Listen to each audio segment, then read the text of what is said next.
O ano era 1830. Giuseppe Albertini era um pintor de 19 anos, que passava seus dias nas ruas de Florença, na intenção de vender seus quadros. Mas era uma época muito difícil, e as pessoas não se interessavam por pinturas. Seus quadros somente eram vendidos, se algum nobre da corte, por acaso estivesse passando por ali, e se interessasse por algum.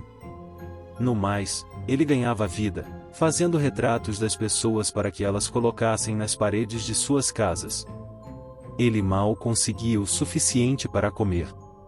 Certa noite, ele estava voltando para sua casa, depois de um infrutífero dia, tentando vender suas obras.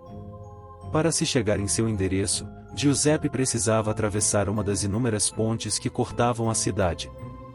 Quando estava quase no meio, ouviu um barulho que parecia porcos grunhindo. Então imaginou que deveria ser uma das pocilgas que existiam nas margens do rio. Na ocasião, as pessoas utilizavam o rio para criar porcos, pois as correntezas levavam as sujeiras que eles produziam. Na época mais quente, aquele cheiro era insuportável. Mas Giuseppe não residia na parte nobre da cidade, e aquelas cenas de porcos e o mau cheiro eram característicos dali. No entanto, ele estranhou, pois os donos daqueles porcos os recolhiam ao entardecer. Com receio de roubos, ou até mesmo ataque de algum animal selvagem, como os lobos, que eram abundantes na região.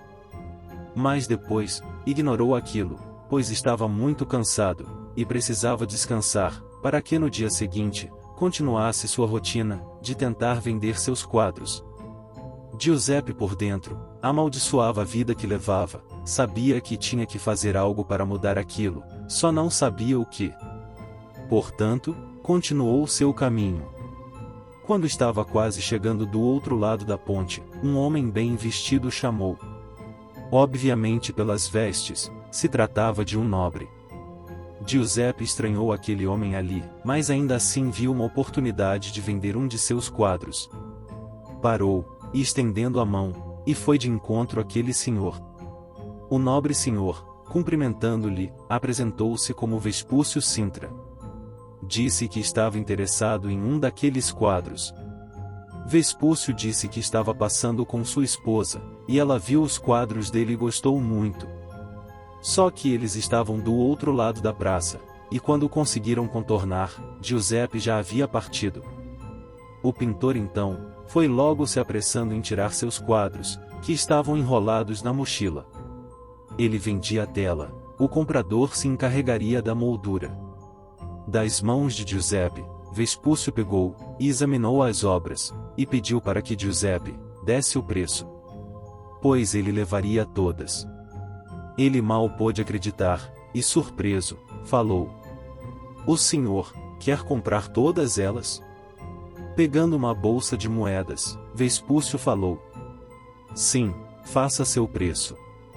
Meio sem jeito, Giuseppe disse: 2 florins, esse valor é bom para o senhor?" Vespúcio olhou pensativo para o pintor, e depois falou: "Lhe dou 5, são ótimos quadros." Depois de pagar, Vespúcio pegou a bolsa com as telas, e falou: "Tome, esse é meu endereço. Amanhã a essa hora, vá até lá, que devolverei sua bolsa, e lhe faço uma proposta. Mas não chegue antes, ou depois desse horário. Pois é o único tempo disponível que tenho."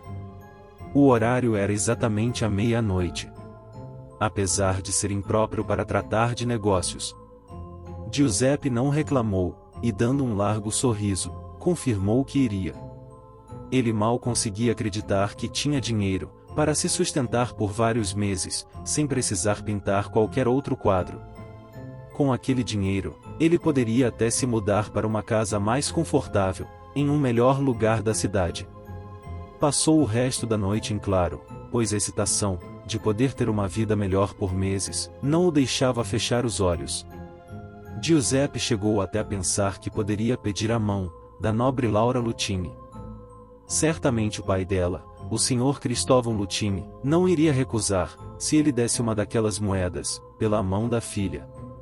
Mas primeiro, Giuseppe teria que se encontrar com o nobre. ele decidiu que, antes de mais nada, precisava comprar roupas decentes. Afinal, um encontro com um nobre não é uma coisa corriqueira na vida de Giuseppe. Ele teria que estar bem vestido para a ocasião.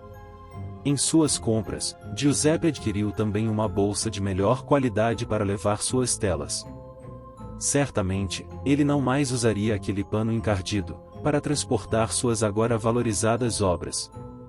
À meia-noite em ponto, Giuseppe chega aos portões da luxuosa casa de Vespúcio Cintra. Ele nunca havia ido à residência de algum nobre, portanto, não sabia como fazer para se anunciar. Mas ao ficar de frente aos portões, eles se abriram, e alguém o mandou entrar. O jovem pintor, passando por um imenso e bem cuidado jardim, foi caminhando em direção à entrada. A porta estava aberta, e a voz de Vespúcio Cintra o mandou se aproximar. O lugar onde Vespúcio aguardava Giuseppe era muito grande, havia uma lareira no fundo, e duas cadeiras com encostos bem altos. Giuseppe não viu Vespúcio, apenas sabia que ele estava em uma das cadeiras. Porque o nobre o chamou para se sentar ao lado dele. Um pouco deslocado, por estar ali naquele lugar luxuoso, Giuseppe timidamente se sentou, e cumprimentou Vespúcio. Sem rodeios, o nobre falou: "Gosta dessa casa?" O jovem respondeu: "Sim, senhor, é muito bonita." "Ótimo, ela pode ser sua," respondeu Vespúcio. Surpreso com aquilo que acabara de ouvir, Giuseppe, com os olhos arregalados, se preparava para dizer algo.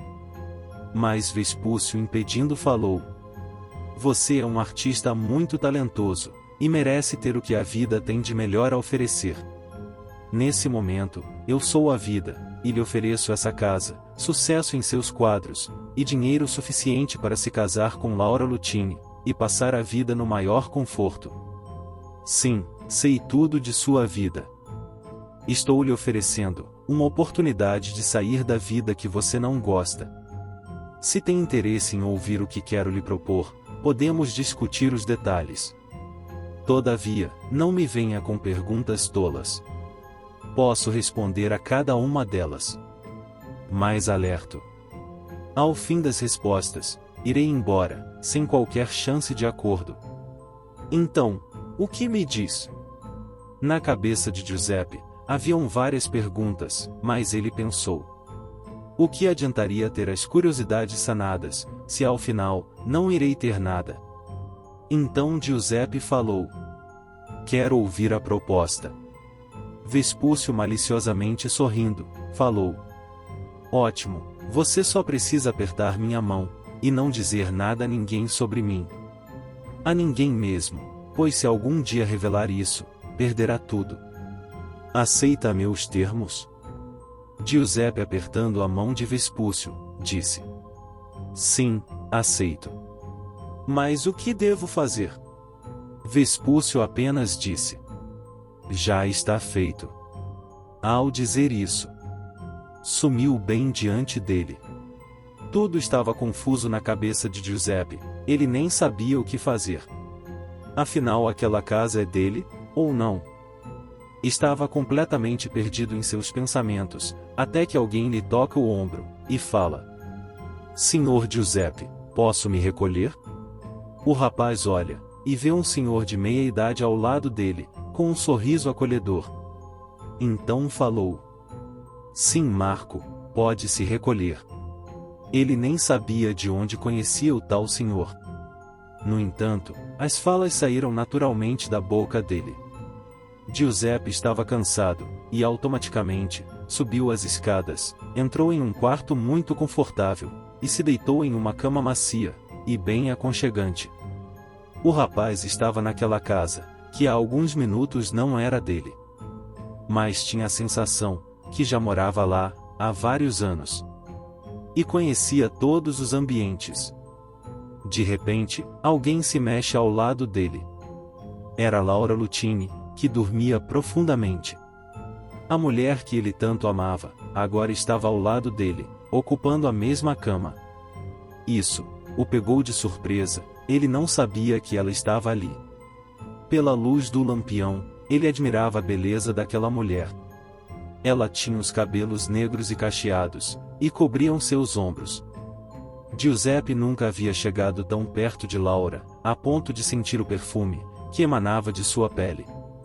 Por alguns segundos, ficou hipnotizado.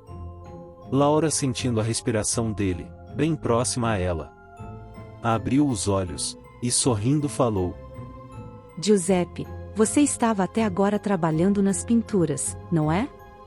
Já te falei inúmeras vezes, meu amor. Não trabalhe tanto, sei que é jovem. Mas não convém abusar da saúde, me preocupo muito com você. Giuseppe, sorrindo, a beijou com tanta vontade, que Laura perdeu o fôlego. Aquela noite foi a mais feliz da vida dele.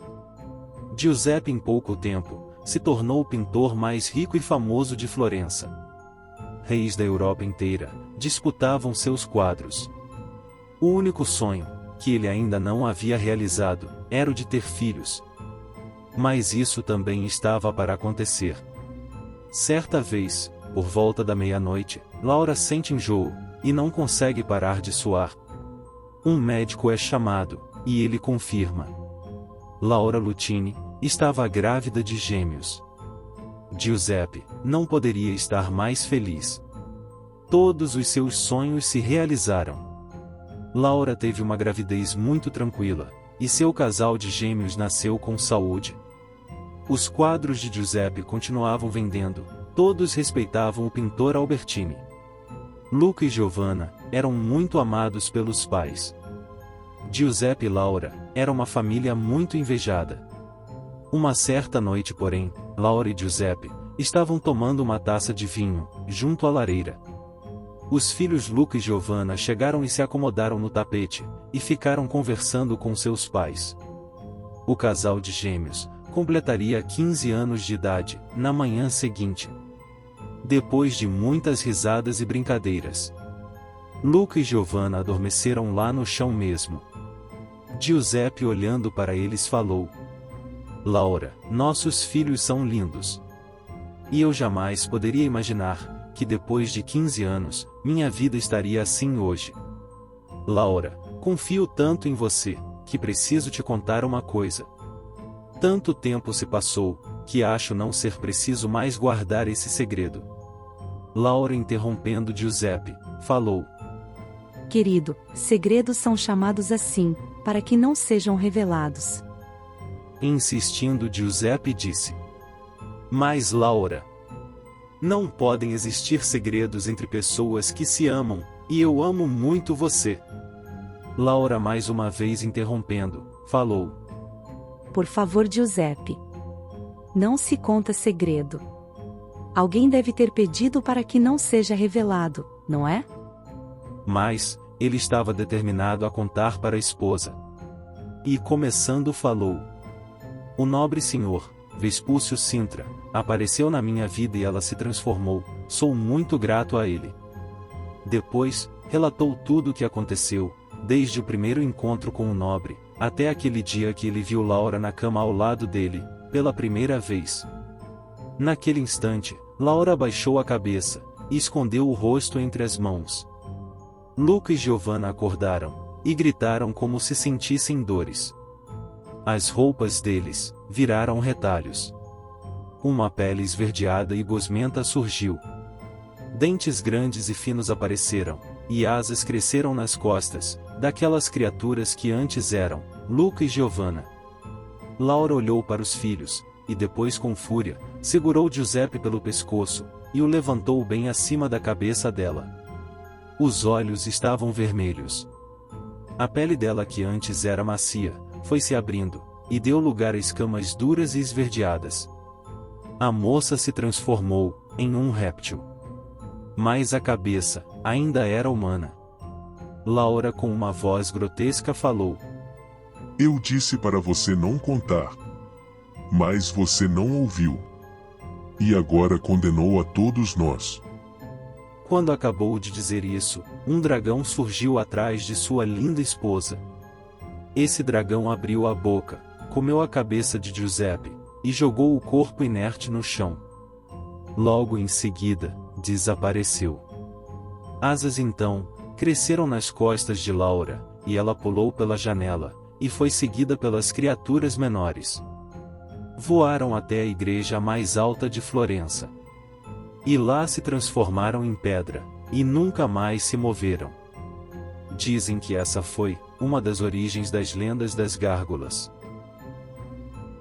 Alguns até poderão pensar que se Giuseppe mantivesse o segredo, ainda estaria rico e feliz.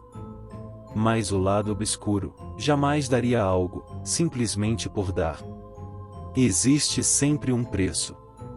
E com certeza será cobrado. De uma forma ou de outra. Melhor não arriscar.